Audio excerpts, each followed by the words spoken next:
Bonjour Bigot. Bonjour Lila. Alors Bigot, tu es boxeur olympique, dernier titre en date.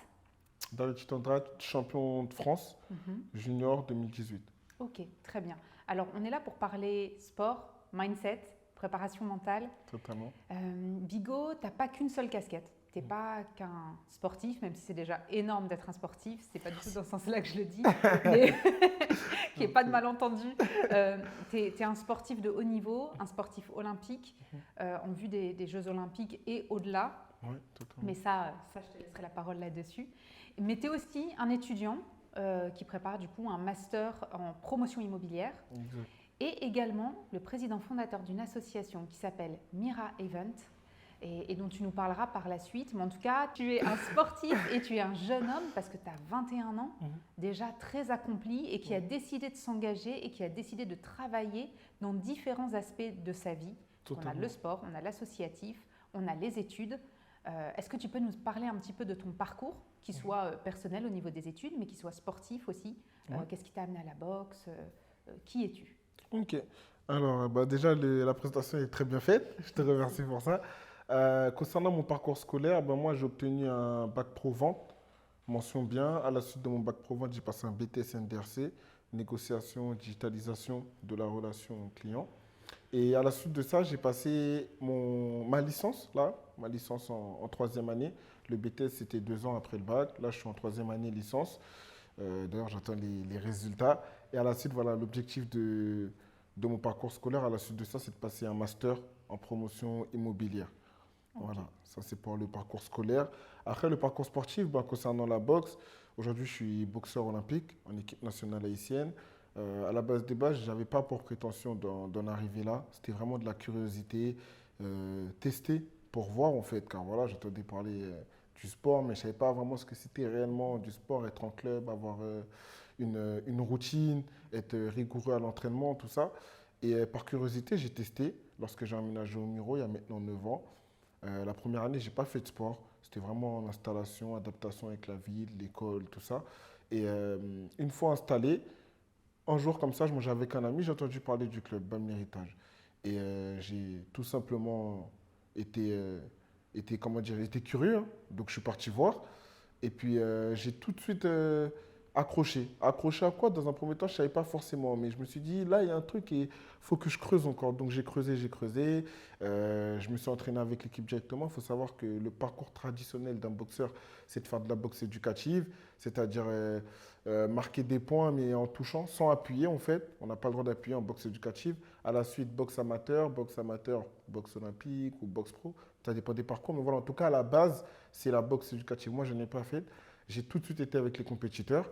À partir de là, je m'entraînais du lundi au dimanche, ouais, du lundi au dimanche. Lundi au samedi avec mon coach, entraînement collectif. Lundi, vendredi, compétiteur. Samedi, boxe éducative. J'allais avec lui. Je m'entraînais à côté. Et le dimanche, j'allais courir, j'allais faire mon sport en extérieur. Donc voilà, j'ai fait une année comme ça. Euh, C'était pas facile. Franchement, c'était pas facile parce qu'avant ça, j'avais pas fait de sport, j'avais pas fait de boxe. Mais je me suis accroché. Je me suis accroché, j'ai pas lâché. À cette époque-là, il y avait Zakaria Atou qui préparait son championnat de l'Union européenne, son premier championnat de l'Union européenne. Donc c'était des séances de piste le matin à 6 h, 7 h. C'était dur. D'ailleurs, on a des très belles images sur ça qui me reviennent en tête, où je m'allonge par terre et je regarde le ciel et je me dis... En fait, je me dis rien en fait. Je suis juste là comme ça, je regarde le ciel et je me dis, mais je suis où là en fait? Je fais quoi là? Et puis voilà, c'est vraiment des moments qui m'ont marqué. Et c'est à partir de là que l'aspect d'abnégation est arrivé, on va dire, dans ma vie. Et puis j'ai accroché. J'ai vraiment aimé, j'ai accroché, j'ai travaillé, travaillé. Deuxième année, je fais les championnats. Champion d'Île-de-France, champion pré-national, champion de France. Troisième année, ensuite de suite. Après, on a été contrarié avec le Covid et tout ce qui s'ensuit. Et puis voilà, maintenant, aujourd'hui, je suis en équipe nationale haïtienne et je représente mon pays, Haïti, à travers le monde. Et puis voilà, il faut savoir que la finalité, c'est quand même représenter mon pays dans mon pays, car les Jeux Olympiques de Paris 2024 auront lieu en France, chez nous. Donc c'est un honneur pour moi de pouvoir avoir cette double fierté, mine de rien, parce que ça reste quand même une grande fierté pour moi d'être aujourd'hui, prétendre, prétendre à être qualifié pour cette magnifique compétition. Super. Alors, il y a 3 valeurs essentielles, tu m'as dit, qui t'ont attiré dans la boxe. Tu en as cité une, c'était l'abnégation. La deuxième, c'était La transmission. Mhm. La transmission, c'est vraiment quelque chose que j'ai visualisé chez mes coachs dans un premier temps, que j'ai vu chez eux dans leur façon de travailler, dans leur façon de faire. Et c'est vrai que moi, j'ai vraiment apprécié ça. J'ai vraiment apprécié ça chez eux. C'était, ils avaient une façon de transmettre et je pense qu'aujourd'hui, ça m'a aussi suivi dans ce que je fais. Et je les remercie pour ça d'ailleurs. Au-delà de ça, il y a aussi la gestion d'émotions. C'est quelque chose de dur à expliquer. En fait, il faut vraiment le vivre pour le comprendre. Je sais qu'aujourd'hui, moi, si je ne m'entraîne pas, si j'ai pas de compétition, si j'ai pas de combat, c'est très très dur pour moi au quotidien parce que j'ai tendance à m'énerver plutôt vite, à, à pas, à pas bien maîtriser mes émotions, si je peux dire ça comme ça. Alors que c'est vrai, quand je m'entraîne, quand je vais à l'entraînement, quand j'ai mes combats, mes compétitions, je suis focus, je suis dans ma bulle et je suis bien, quoi. Je suis bien. Donc, ouais, c'est la maîtrise de soi, gestion d'émotions pour moi qui est vraiment très, très, très importante au Donc la boxe quotidien. t'apporte un équilibre en fait quelque part, c'est ça? Totalement, totalement. Un entraînement de loupé dans la semaine, je le ressens et pas que sur la semaine, je le ressens même les semaines qui suivent, tout ça. Je sais que à tel jour, j'ai loupé mon entraînement et ça, c'est dur à vivre. C'est dur à vivre. Tu m'avais parlé d'une troisième, il me semble que c'était le respect, c'est ça? Totalement, il y a le respect. On ne s'en rend pas compte. En fait, on a toujours cette vision-là. Quand on voit des boxeurs, on se dit, voilà, ils sont là pour s'en mettre plein la tronche, pour se frapper. Mais en vrai, au-delà de ça, il y a vraiment une valeur de respect qui règne. Et ça, on le voit surtout sur les fins de combat. Tu te dis, les mecs, ça fait. Bon, ça dépend si on est en pro ou en amateur, mais on va parler de combat pro, par exemple, professionnel. Ils font 12 rounds. Sur 12 rounds, ils frappent à fond, ils se donnent à fond. Et à la fin, tu vois, ils se font un câlin. Mais tu te dis, comment ils se font un câlin comment... Mais c'est ce respect-là, en fait, qui règne. Et pour moi, il est très admirable. Il est très admirable parce que en tant que boxeur aujourd'hui, on arrive à faire la part des choses. On arrive à faire la part des choses car quand on monte sur le ring, on sait pourquoi on monte sur le ring. Et on sait que l'adversaire en face de nous, s'il peut nous laisser par terre, il nous laissera par terre. Et moi, entre guillemets, ma façon de respecter mon adversaire, c'est de lui donner le meilleur combat possible, lui offrir la meilleure opposition possible. Et puis à la fin, on conclut tout ça avec une accolade, avec un câlin, parfois même des bisous. Il y a des adversaires avec qui j'ai boxé qui sont aujourd'hui des amis. Or que sur les rings, c'était pas ça.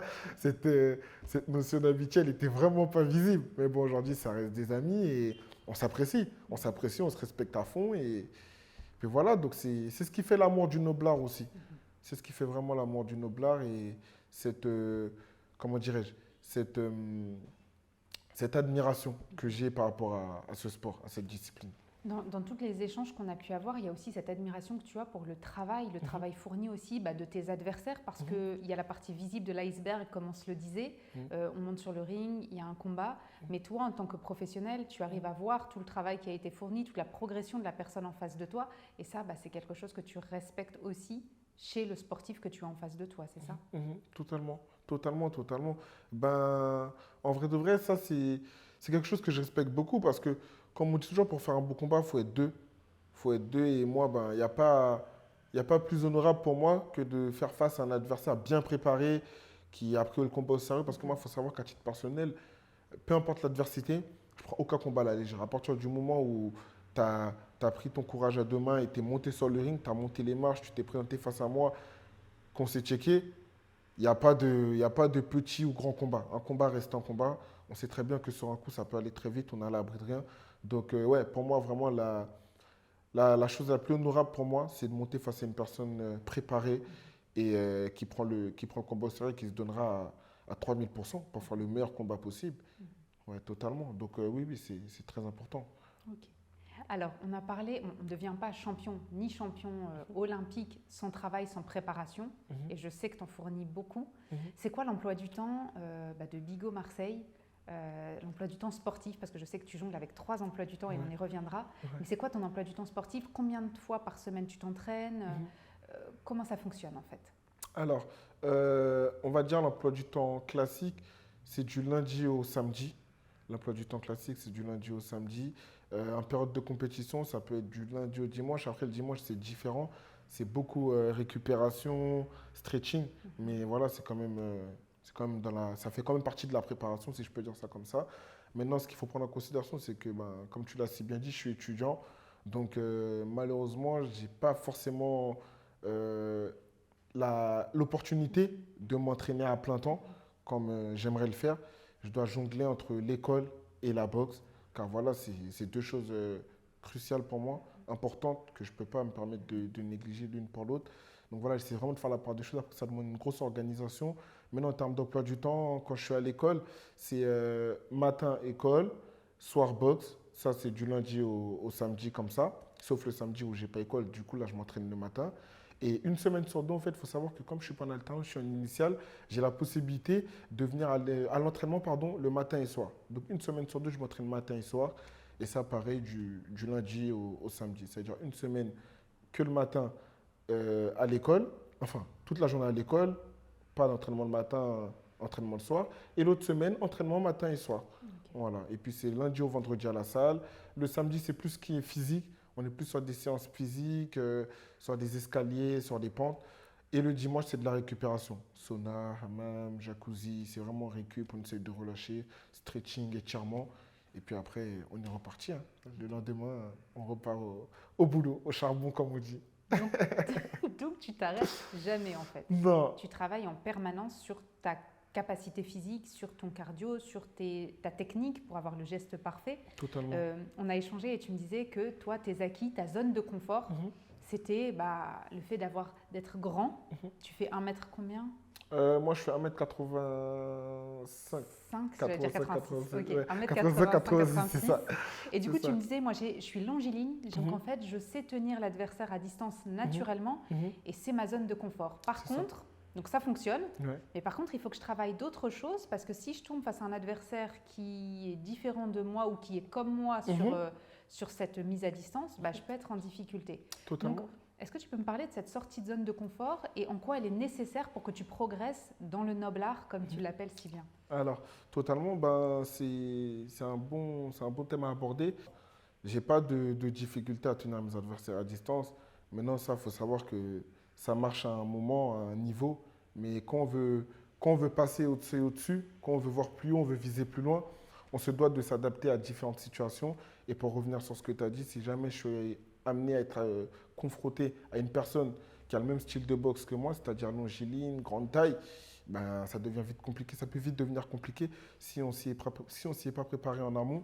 Donc c'est pour ça aujourd'hui avec le coach, on fait un gros travail sur ça. On fait en sorte que voilà, je sorte de ma zone de confort, pour faire court, sortir de ma zone de confort, travailler autre chose, voir autre chose. Après, c'est vrai que ce n'est pas quelque chose d'évident parce que j'ai quand même fait pas mal de combats comme ça avec ce style de boxe-là. C'est un travail, mais bon, comme on dit si bien, on n'a rien sans rien. Et je sais que voilà, aujourd'hui, moi, je vais être prêt à faire face à tout type de boxeur. Et pas me dire, si c'est un boxeur petite taille, ça va, s'il est un peu plus grand, c'est compliqué. Non, peu importe qu'il soit grand ou petit, je veux vraiment être en capacité de dire que je le battrai, tout simplement, et qu'il n'y aura pas de doute ou de questions à se poser au niveau de ça. Après, au niveau de ma progression, moi, je suis quelqu'un qui...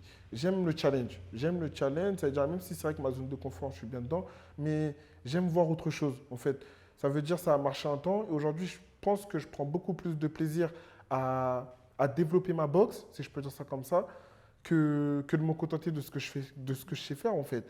Ça veut dire, voilà, boxer avec des moments, mettre longiligne, c'est bien, mais aujourd'hui, c'est plus intéressant pour moi d'aborder un autre style de boxe, si je peux dire ça comme ça, qui me rend aussi plus complet, du coup, et qui me rend tout simplement meilleur et comment dirais-je, de meilleure, je dirais pas de meilleure qualité, mais je suis un boxeur qui est plus apte à répondre à différents styles de boxe. Voilà. Et pour moi, ouais, c'est une qualité en fait, en vrai de vrai, à vrai dire, si c'est ça, c'est une qualité. Tu élargis ton prisme finalement, tu es capable de faire face à plein de profils différents. Exactement. Parce que ta boxe et ton style de boxe s'est agrandi, s'est élargi, on peut dire exactement, ça comme ça. Ouais, totalement, c'est ça. C'est okay. ça, c'est ça. Alors ça m'amène à un autre point dont on a parlé, c'est la gestion de la douleur, la gestion de la souffrance. Ouais. Et pour ce faire, on va parler des fameuses marches de Melun, de ton entraînement du samedi, c'est ça? Totalement. Oui, alors la douleur. La douleur, moi pareil, ça c'est quelque chose. auparavant que je ne connaissais pas plus que ça, hein, dans la vie de tous les jours. Bon, je pouvais me faire mal si je tombais en vélo, si je vais dehors avec mes amis, mais je n'avais pas cette douleur, on va dire, hebdomadaire. Aujourd'hui, je l'ai. Je sais que voilà, chaque jour, ben, je dois en faire plus. Quand je rentre à la salle, je pars dans l'idée où je ne ressortirai pas comme je suis rentré, en fait.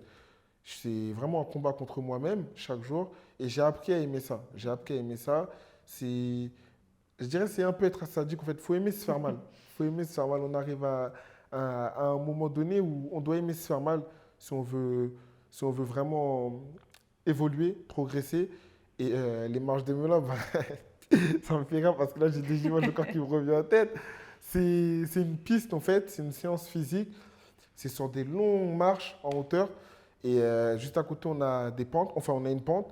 Et c'est plusieurs allers-retours qu'on fait le samedi matin là-bas. Et je sais qu'après cette séance-là, ben, j'ai pas de, j'ai pas de limite. J'ai pas de limite. C'est-à-dire, quand je finis ma séance, tu me dis tout de suite, Bigo, t'as fait telle personne. Dans ma tête, je suis bien. À partir du moment où je suis bien dans ma tête, je me fixe pas de limite. Je me vois pas perdre ou non, non, non, non. Je sais que je suis prêt. Et c'est pour ça que j'apprécie cette marche. Et je sais que voilà, quand je vais la faire, je me prépare déjà mentalement. Je la visualise, je la vois. Et puis, comme je te dis si bien, à partir du moment où je peux le visualiser, ben, c'est un engagement avec moi-même. Donc, je me dois d'aller jusqu'au bout et de terminer mon boulot. C'est ça, et tu me disais aussi, les marches sont difficiles, c'est un exercice que je redoute dans le sens où je sais que ça va faire super mal. Et du coup, ben, il y a les émotions qui sortent, ça peut être des cris, ça peut être plein de choses en fait.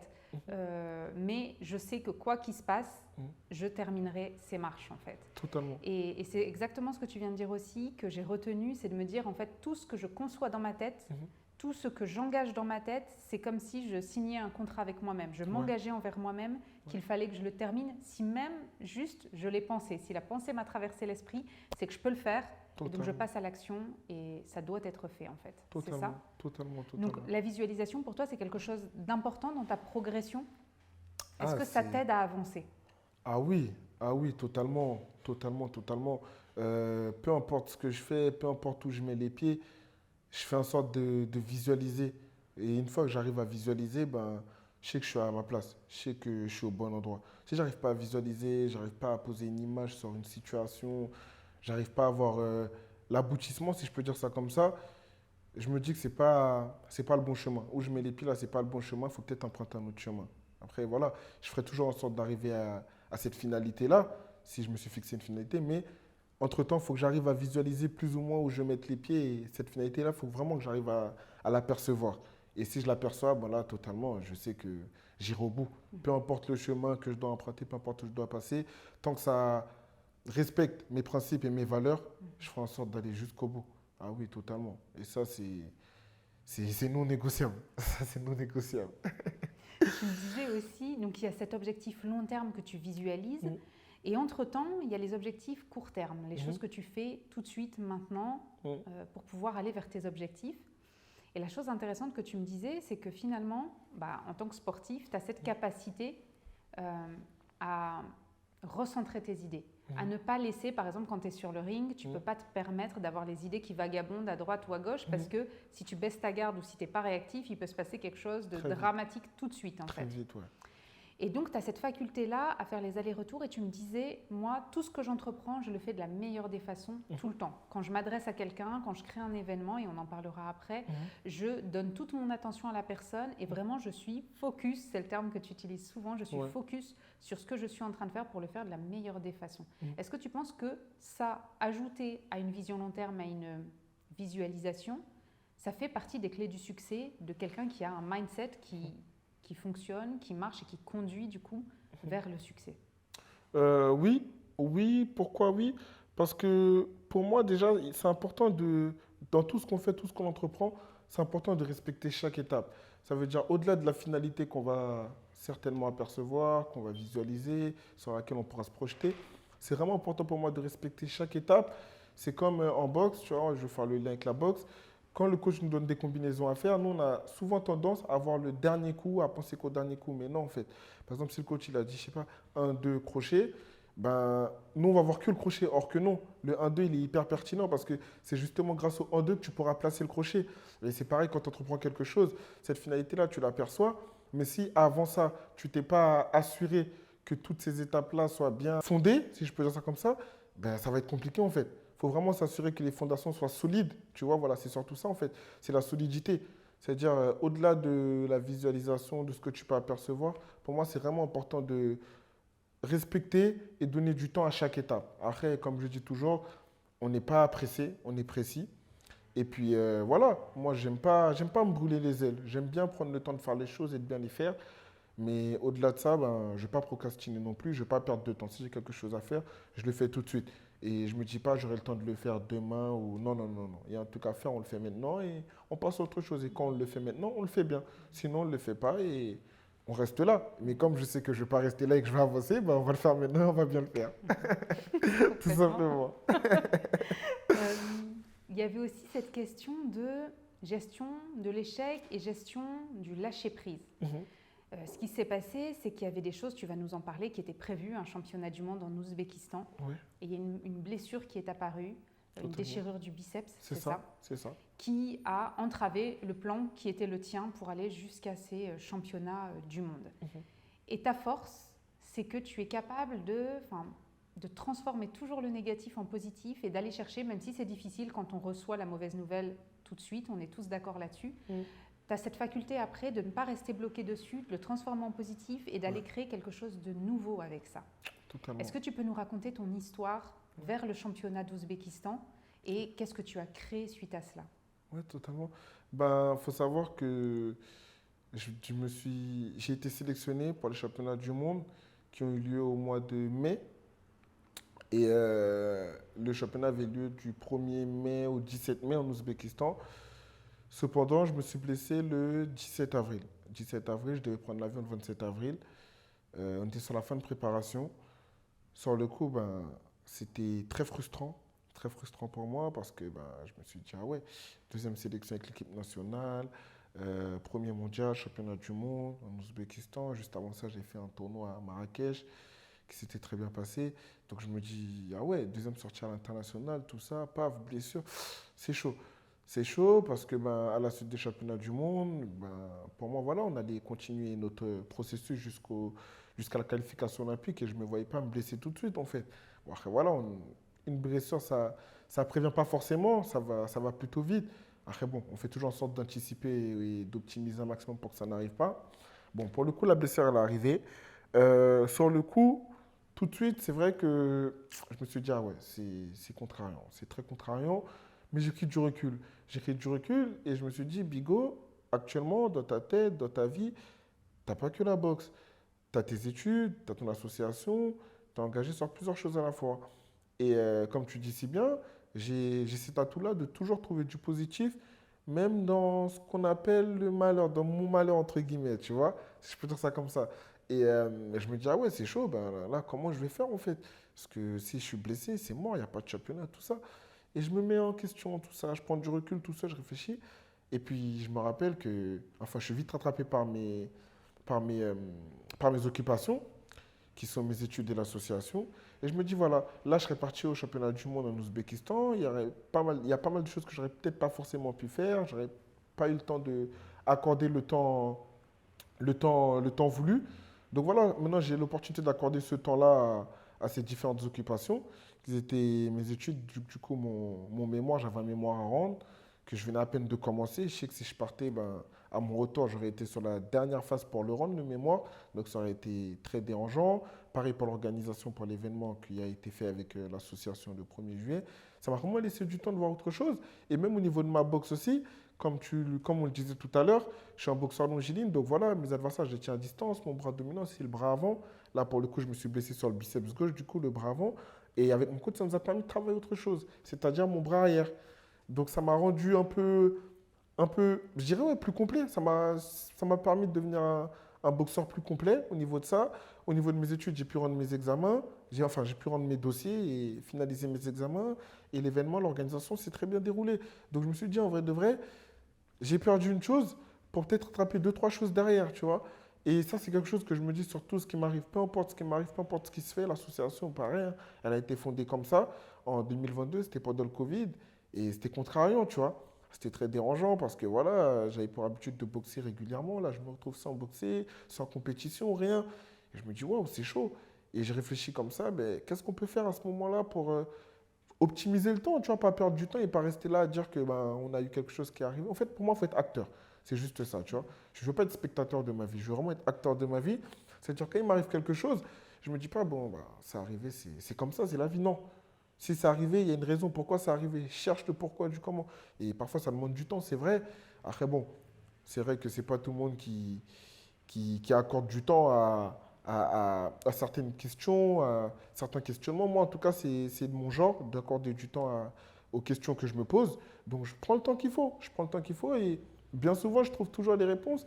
Et c'est des réponses très, très, très pertinentes, si je peux dire ça comme ça, tu vois. Donc, c'est intéressant pour moi à chaque fois de prendre du temps et de me poser les questions pourquoi, du comment. Je l'ai fait sur les championnats du monde, je l'ai fait pendant le Covid. Aujourd'hui, ben, l'une de mes fiertés, c'est l'association et je suis ravi d'avoir créé cette association-là en parallèle de ma carrière et de mes études. Et tout ça, ben, c'est en me posant des questions, en fait, en me disant que voilà, si quelque chose arrive dans ta vie, ben, ça n'arrive pas pour rien. Il faut toujours rebondir, en fait, il faut faire en sorte de rebondir dessus et pas rester assis, avaché au sol où tu es tombé. Toujours faire en sorte de rebondir. Et puis voilà, comme on dit si bien, c'est à la fin du bal qu'on paye les musiciens. Donc aujourd'hui, c'est dur, c'est pas évident, mais demain, il y a un autre jour. Et entre aujourd'hui et demain, qu'est-ce que tu fais en fait pour faire en sorte que demain soit un meilleur jour? Et puis voilà, je me pose ces questions-là et après, la tête, elle travaille. Hein. La tête, elle travaille. En tout cas, je laisse la place aux idées pour venir et je fais tourner mon esprit comme ça. Et ça me rend vraiment plus fort.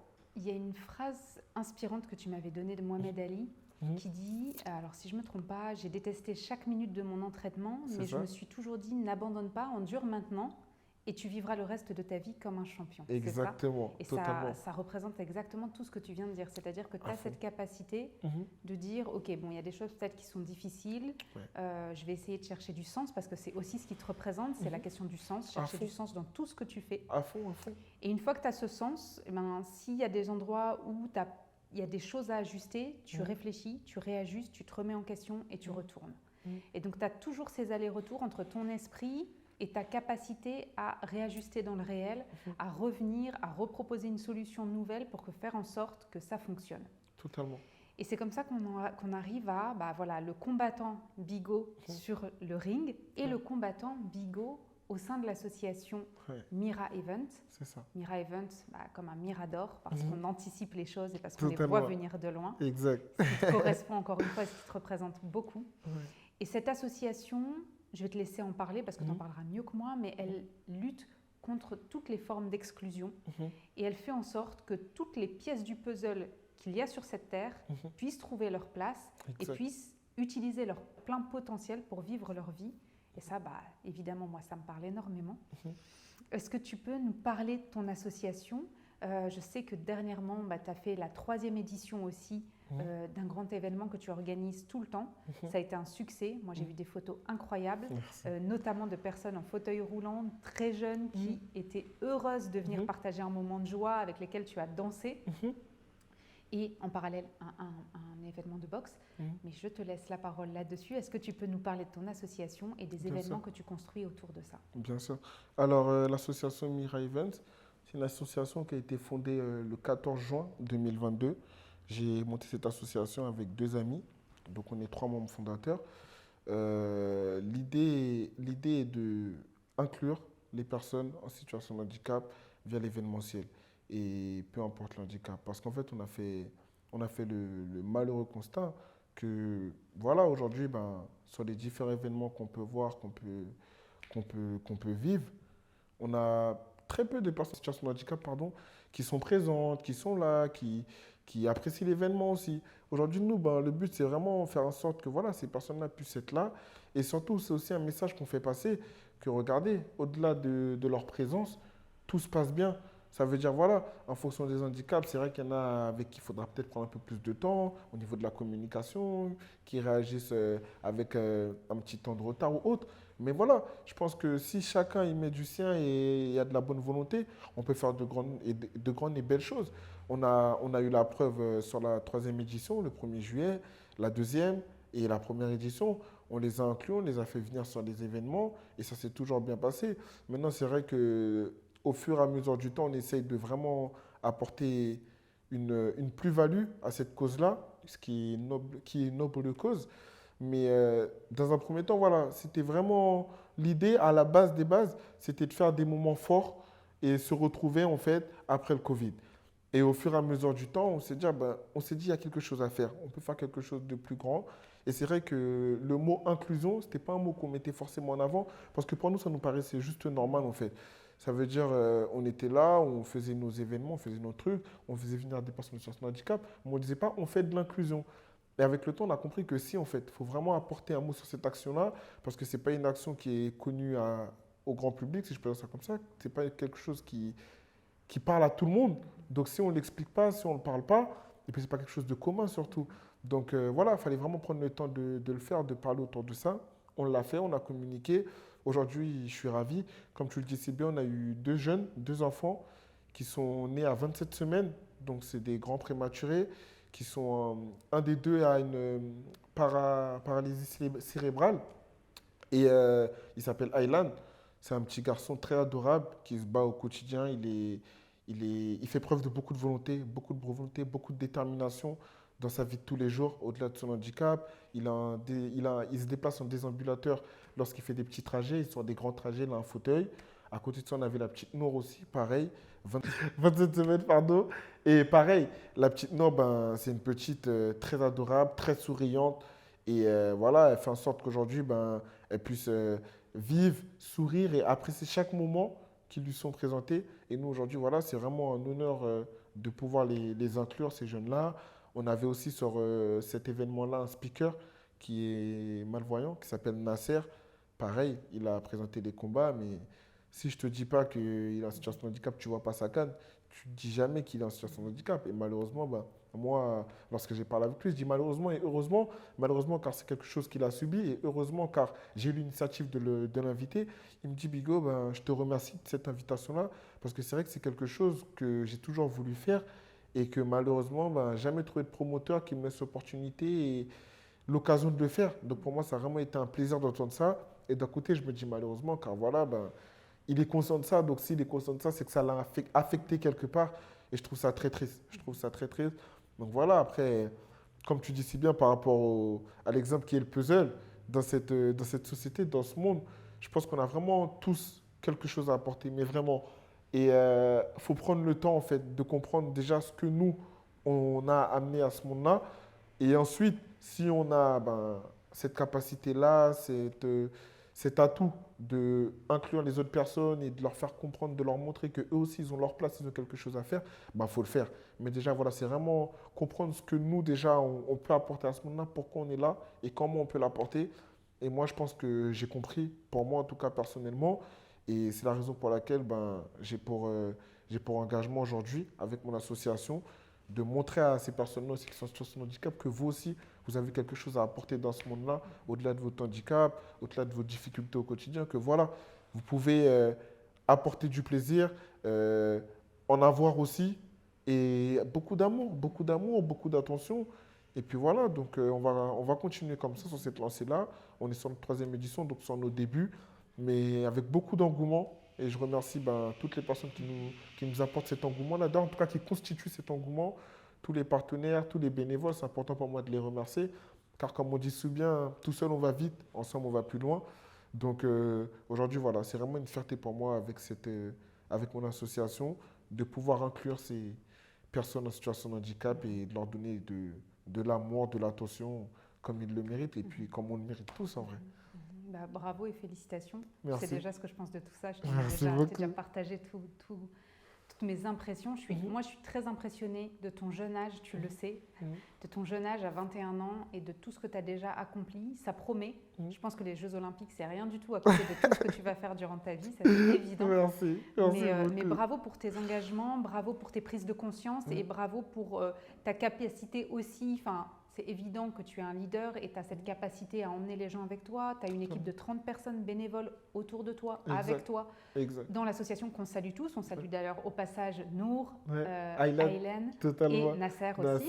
Timothy. Tout le monde, Timothy, toute l'équipe en tout cas qui est autour de toi et qui te permet toujours à ces événements et à Totalement. l'association. Et bravo en tout cas pour tout ce que tu as accompli et pour tous tes engagements. Et je pense qu'il y a quelque chose, un socle commun dans tout ça, c'est l'état d'esprit. Encore une fois, moi j'y reviens, mais je pense que toutes ces personnes en situation de handicap que tu rencontres, que ce soit Nasser qui te dit moi je suis content d'avoir eu cette opportunité, que ce soit les parents des enfants dont tu m'as fait le retour qui t'ont dit mais on est très content, merci d'avoir permis d'avoir un endroit où on a pu voir nos enfants rire, sourire, s'amuser. Totalement.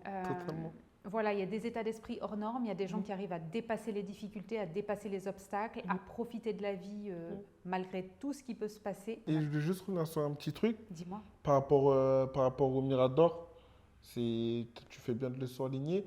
Parce que c'est vrai qu'on se pose beaucoup la question Mira Events, Mira Shoot, qu'est-ce que ça signifie? Et c'est exactement ça en fait. C'est en lien avec le Mirador, qui est lui le surveillant dans les centres de détention, qui a une vue sur l'ensemble du centre en fait. Et nous, c'est pareil. Aujourd'hui, on a cette vue, mais on a aussi ce recul. Et on est aussi avant-gardiste car on fait en sorte d'anticiper et de voir les choses venir avant qu'elles arrivent, tout comme le Mirador qui doit s'assurer que tout se déroule bien, qu'il n'y a pas d'évasion ou autre. Et nous, c'est un peu en lien en fait. Ça se rapproche pas mal au niveau de l'idée parce que le but, c'est vraiment partir d'une idée, au fur et à mesure, combler cette idée, la retravailler, la revoir s'il faut la revoir, car on est très ouvert aussi par rapport à ça. Et puis au fur et à mesure, si on a quelque chose à faire, on le fait avec les personnes qui se rapprochent de nous, si l'état d'esprit est bon et que l'idée est bien réceptionnée. Mais voilà, c'est vraiment, on a une idée, on a un recul, et ensemble, on va la monter en haut et on va la propager au maximum possible afin que le plus grand nombre possible de personnes puissent s'approcher de nous. Et puis voilà, après, encore une fois, s'ils ont quelque chose à nous apporter ou des retours, parce que nous, tous les jours, on est dans l'apprentissage, en fait, on aime ça, on n'a pas peur d'apprendre, on n'a pas peur de travailler. Et c'est pour ça qu'on n'a pas d'idée finalisée. On a une vision, au fur et à mesure, on s'approche de cette vision-là, mais au fur et à mesure aussi, on la travaille et on la rend plus solide. Plus solide. Et donc voilà, c'était important pour moi de revenir sur le Mirador, car tout le monde ne sait pas forcément. Donc c'était bien d'apporter une raison à ce nom. Voilà.